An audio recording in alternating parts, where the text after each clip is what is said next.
Deep in the Nevada furnace, the blistering heat'll cook anything weak right to the bone. Zero water, zero shade, just the stalking eyes of mountain lions and the roar of chopper blades ripping the sky apart, backing everything into a corner. But blasting straight through that suffocating sandstorm, these scarred, battle-hardened warriors are still out there tearing up the wind. They flat out refuse to be chained down. Welcome to the Outlaws of the Desert, the Nevada Mustangs. Part 1. From Warhorse to Wild Beast. To wrap your head around the insane survival instincts of the Nevada Mustangs, you gotta flip back to a seriously bloody history from hundreds of years ago. These guys didn't just materialize out of the desert dust. Their roots trace back to a fiercely proud warrior bloodline. Flashback to the 16th century. The most badass Spanish warhorses, hand-picked to carry armored cavalry, set foot on American soil. They were the ultimate flex of power and conquest. But when the wars wrapped up and times changed, thousands of these beasts were stripped of their purpose.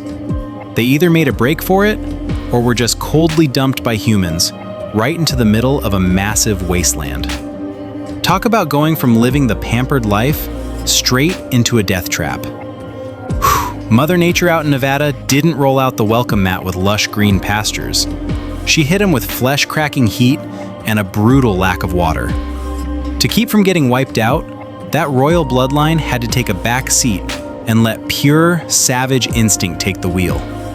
Forged without an ounce of mercy in that desert oven over countless generations, their bodies went through a crazy transformation. Their bones got thicker and denser, their hooves hardened up like solid steel to stomp over razor-sharp rocks, and their guts evolved to chew up and squeeze every last drop of nutrients out of the driest, spikiest brush around.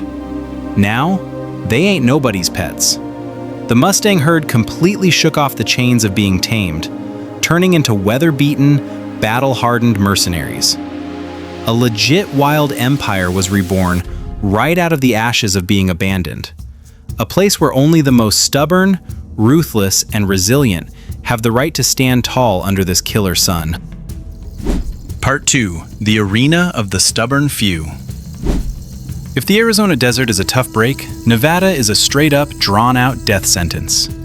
Out here, getting through the day ain't just living, it's a legit war of attrition. Forget about those lush green pastures or cool little streams from the fairy tales. The Mustang's menu? Nothing but dead gray brush packed with nasty thorns. They've figured out how to use their calloused lips to chew right through prickly cacti, squeezing out every last drop of precious moisture just to keep their hearts beating. Water out here is liquid gold.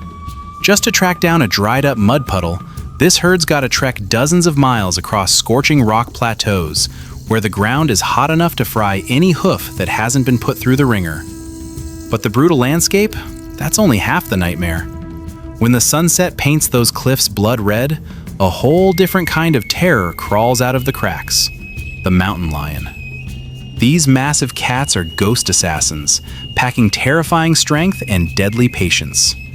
They post up on the high rocks, just waiting for that one split second a foal wanders off or an old horse taps out from the thirst.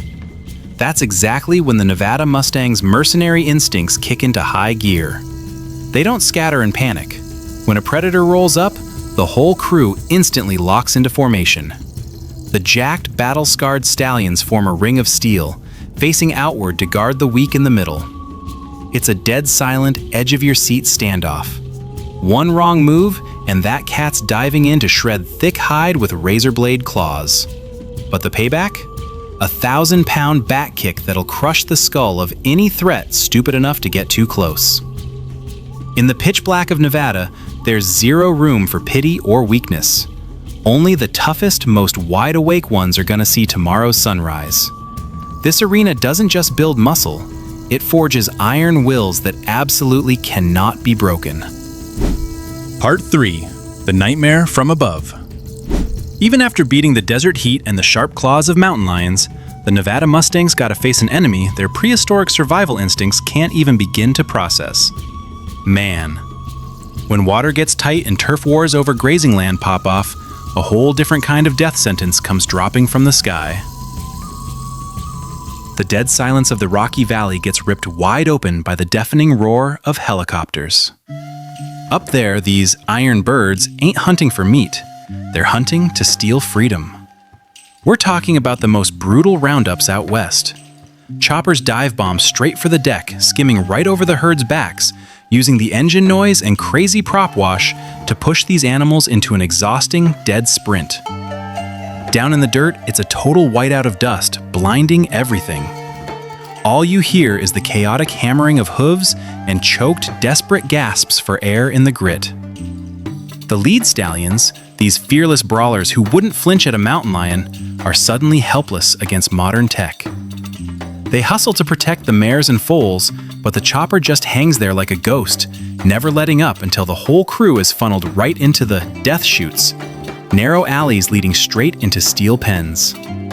But the most gut-wrenching part ain't the chase, it's the separation. In the chaos of the dust and dart guns, families are torn to pieces. Mares screaming for their foals in a panic, lead stallions ripped away from the turf they bled for years to protect. These outlaws, who used to run wild across the Nevada rock plateaus, are now standing dead quiet behind tight steel bars, waiting on an unknown fate. Maybe it's some taming program, or maybe they just vanish from the desert horizon for good. This turf war has turned the ultimate symbols of freedom into refugees in their own backyard. But get this, even locked up, you look in their eyes and you still see that defiant fire burning. A fire forged in desert heat and cutting winds. These are warriors who don't actually break until their very last breath fades into the dust. Part 4. The bloodline that refuses to die. Steel bars might lock up their bodies, but the soul of the Nevada Mustang? That'll always belong to the endless freedom of those red rock horizons.